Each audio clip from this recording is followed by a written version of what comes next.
Alrighty, welcome back to this video, and this is possibly one of the most important videos of this candlestick training series because up to this point you have learned the different types of candlestick patterns. But to be honest, you don't really need to memorize any candlestick pattern as long as you understand these three things that I'm about to share with you. Right? Once you understand the three things, right, you can forget about all the candlestick patterns that you have learned earlier because you can still read what the market is trying to tell you. Right, this is powerful stuff.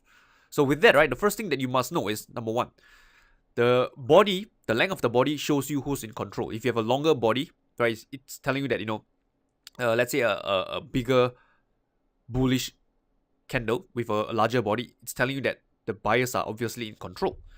Second thing is the length of the wick because it shows you price rejection, right? Where did price get rejected? At the highs, whether it got rejected at the lows, and etc. And the third thing you want to look at is the ratio of the wick to the body to get the complete picture.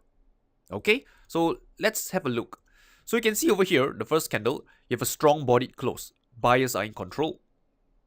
Okay, buyers, just call it buyers in control. And look at the wick, right? It's relatively short, so there isn't really much price rejection. Okay, so this one you can, state that, for this candlestick that you see over here, the buyers are in control. The second one you see over here, right? Small bodied candle. So the buyers are not really in control. So let's look at the wick and see, where did price get rejected? Well, it got rejected near these highs and these lows. So it's telling you that, it's somewhat undecided because, the length of the wick are pretty much proportionate to one another. So this one over here is somewhat undecided. And the third candle over here, again, look at the body. It has closed higher. The buyers are in control. Look at the length of the wick.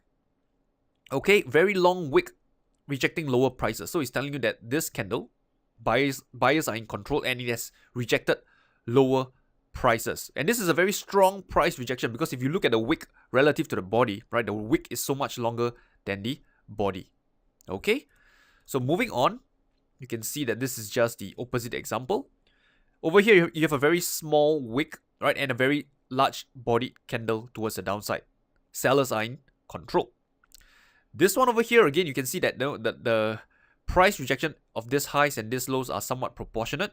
Small bodied candle. So it's more of a indecision candle as the buyers and sellers are pretty much similar to one another, even though I would say that the sellers have the slight edge because they have managed to close the price slightly lower.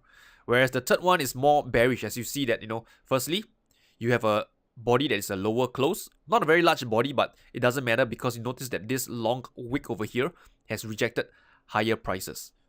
Okay, and on top of it, right, the length of the wick relative to the body is so much longer as it tells you that it has rejected all these higher prices and finally, closing near the lows. Okay, so with that said, right, these are the only three things you need to know. Number one, the length of the body shows, who is in control. The length of the wick shows you the price rejection. And to get a complete picture, you want to look at the ratio of the wick to the body. Why is that? Is because sometimes you can have a very large body. Okay, let's say that this is a bullish candle. Okay, but let's say your wick is also very long.